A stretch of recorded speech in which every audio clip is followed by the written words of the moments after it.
Google has run into a real problem with the Pixel 8 Pro, and 6 months into the phone's life, it's more prominent now than it ever has been. With Pixel 9 series rumours and leaks out in full force, it makes you wonder how Google will really get around this issue. Let's talk about that.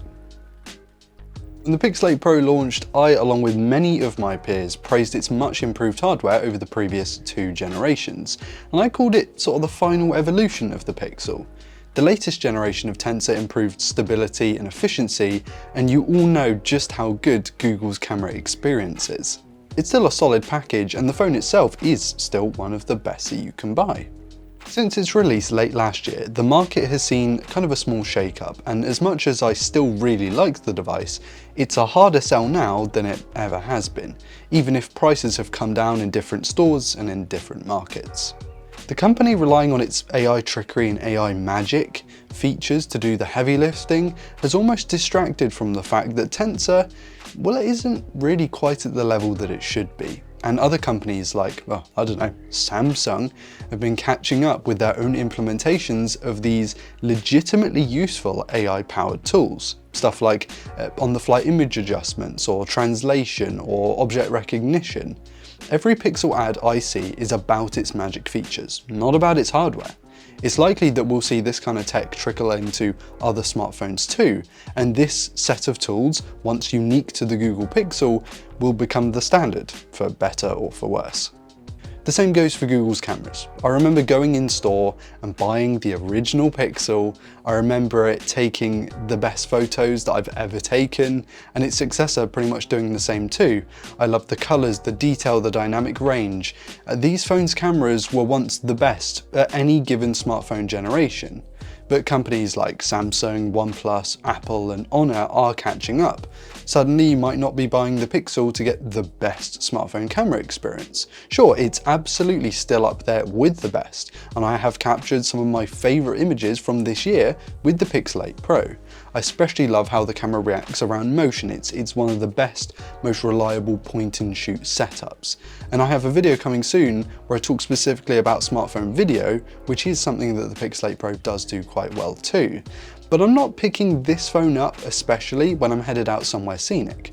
I have absolutely the faith and the knowledge that my OnePlus 12 can capture stunning images too. The Pixel cameras this year are not that leap ahead that they once were. And then there's software updates. Sure, Google still offers some of the best long-term software. We're talking 7 years of platform upgrades, so to take this generation of devices realistically into the next decade. But Samsung has matched this with its Galaxy S24 series, and OnePlus's 4 years isn't half bad either. Companies are taking notes and improving their long-term software support. You're not buying a Google phone because it has the best long-term software support. Again, still one of the best, but not miles ahead the rest, and not miles ahead of Samsung. The thing is, you were never going to buy the Pixel, at least in its current form, for its performance or its efficiency or its battery life, maybe even its screen.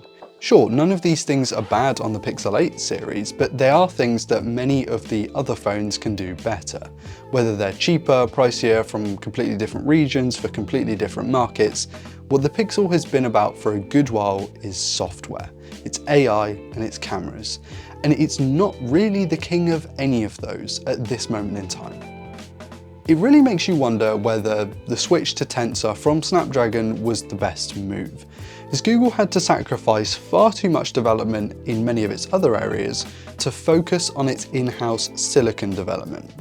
And with that, has this focus been for nothing? Or are we eventually going to start seeing performance and efficiency parity between Tensor and Snapdragon? And another question, how long will that take? Google's big Pixel problem is that it's being caught up in many of the areas that it once excelled at, and it's not entirely clear what the firm's next move is. Rumour has it that the Pixel 9 is going to be the biggest shake-up in a long time, with new shapes and sizes, considerably better hardware, which, if true, could be what many of us Pixel fans have actually been asking for and have been waiting for. It looks exciting, with potentially a new variant, and maybe they're bringing the periscope camera down to the smaller version, which would be really cool. What is Google going to do to make its phones stand out? Why bother buying one over the equivalent Samsung or Apple phone? Will the Pixel reclaim the smartphone camera crown?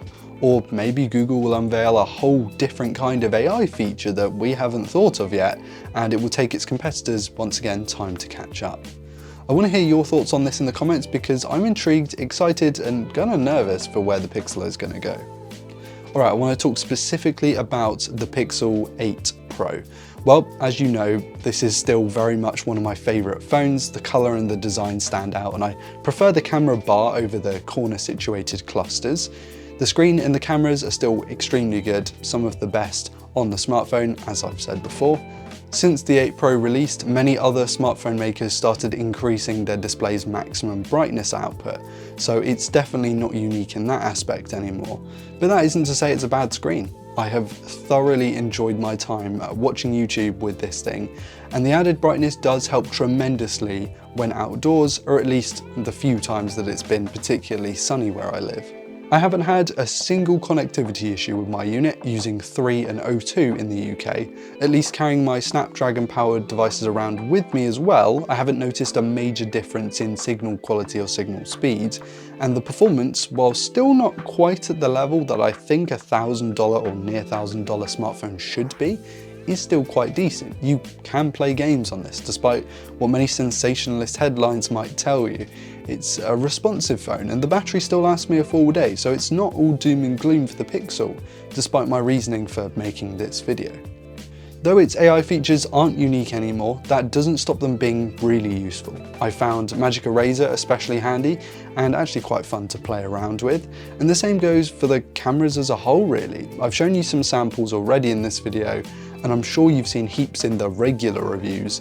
The Pixel 8 Pro is just no slouch when it comes to cameras, especially with stuff like long exposure and action pan. It's great to have those features built in. Its nice big sensor and lens also allow for some decent natural bokeh when shooting video, which can be quite handy if you shoot stuff for social media. But you could also add this in artificially using the camera's built-in blur function, which is essentially portrait video. If there's one thing I'd like to have seen with the Pixel 8 Pro, it's manual video controls, specifically for shutter speed, because that is one of the reasons why smartphone video looks as it is. It can look a little unnatural and jerky because there's not that blur there that you might get with a 180 shutter angle. It's a kind of a nitpicky thing, but given we got Pro manual controls, I feel like we should get those in video and stills. The Pixel 8 Pro is still one of the better devices you can buy in 2024, even with its problem that Google needs to overcome.